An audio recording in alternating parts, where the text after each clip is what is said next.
Douglas Ross, the Prime Minister, has indicated that he would be prepared to walk away from negotiations with a no deal on Brexit. That would be a disaster for the Union, would it not?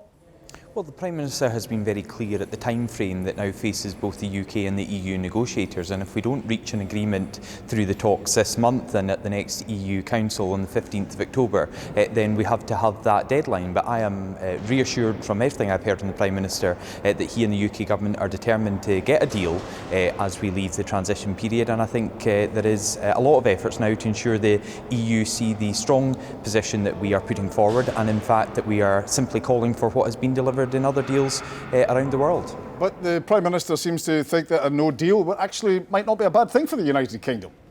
Well, there are obviously opportunities to be able to trade freely around the world. There's great benefits to our fishing industry in the northeast of Scotland and in many parts of the country for fishermen and fishing communities to move forward unconstrained from the hated common fisheries policy that we've seen for the last 40 years. Might that be at the cost of the Union?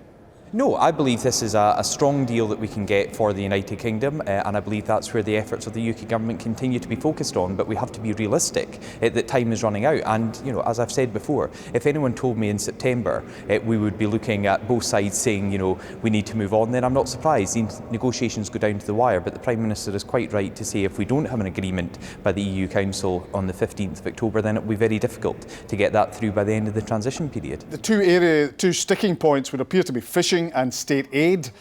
Where do you think the UK could compromise on either of these? Fishing? Well, definitely not on fishing, and there is no need to compromise on either. We have put forward a very strong case on both these issues, and as I said here in Parliament last week, I think it was disrespectful by the SNP for so many fishing communities that they voted against the fishing legislation that we are putting through here. The first time in 40 years that we're an independent coastal state, and we need to have the legislation in place to benefit fishing communities the length and breadth of the country, and that's what I want to see these opportunities being realised as we leave the European Union and the transition period at the end of December. So would that suggest that possibly if there's to be any compromise from the UK, it might be in state aid? No, I don't believe there needs to be compromise in any way. Compromise has to come from the EU then? Well, we've set out a very clear message in our negotiations right the way through this, and we are not asking for anything extra than has already been delivered by the EU and other deals that they've negotiated around the world. Reports today regarding Brexit that the UK is prepared to unilaterally change the customs arrangement for Northern Ireland. What do you make of that? Well, I think the Number 10 and the Prime Minister have been very clear. These are small clarifications that are effectively a safety net. We are still continuing the discussions with the Joint Council and the European Union, but it is right that we prepare for all eventualities. But it's important that these small corrections and clarifications are in place to preserve the peace that we so rightly cherish in Northern Ireland. What does it say about a government that's trying to change an agreed deal?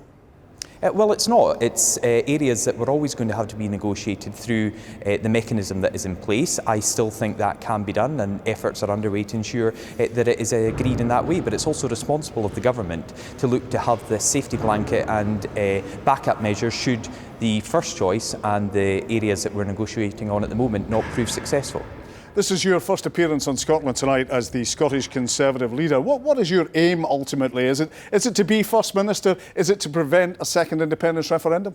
It's to be First Minister. I believe I'll have the policies behind me and the Scottish Conservatives that people across Scotland can see are a real alternative to the SNP after 13 years. And while the Nationalists might want to take us back to the division of the past, I want to look at what Scotland can do with the powers we have over the next 5 years to improve the education system, our health service, our economy, rebuild after the recession and the COVID pandemic to ensure we have jobs in all communities to really take Scotland forward in the next 5-year Parliament. Do you seriously think you can be First Minister?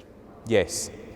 Despite everything that the polls suggesting, despite the current situation that we have in terms of seats in Holyrood, the turnaround that would be required for that, but not only that, the polls that are suggesting the SNP may even have a majority of 20 seats next year. Are you seriously saying you can be First Minister? Yes, I am, John, and I am ambitious about the opportunities for the Scottish Conservatives and for the party I'm leading into the elections next year.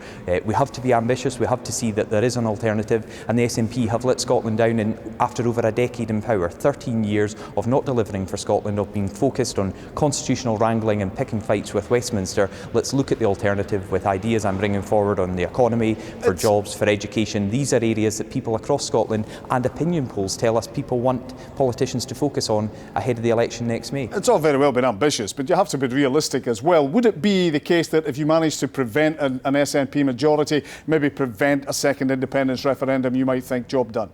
John, I am telling you, and I'll now say it for the third time, I am in this to win this, and I think every political leader in Scotland should be ambitious for the programme they are taking to the people of Scotland next May. That's what I'm doing in my listening exercises across the country, is ensuring we have a manifesto that reflects Scotland and reflects the ambitions of Scotland, and that's what I'll take to people across Scotland in May next year.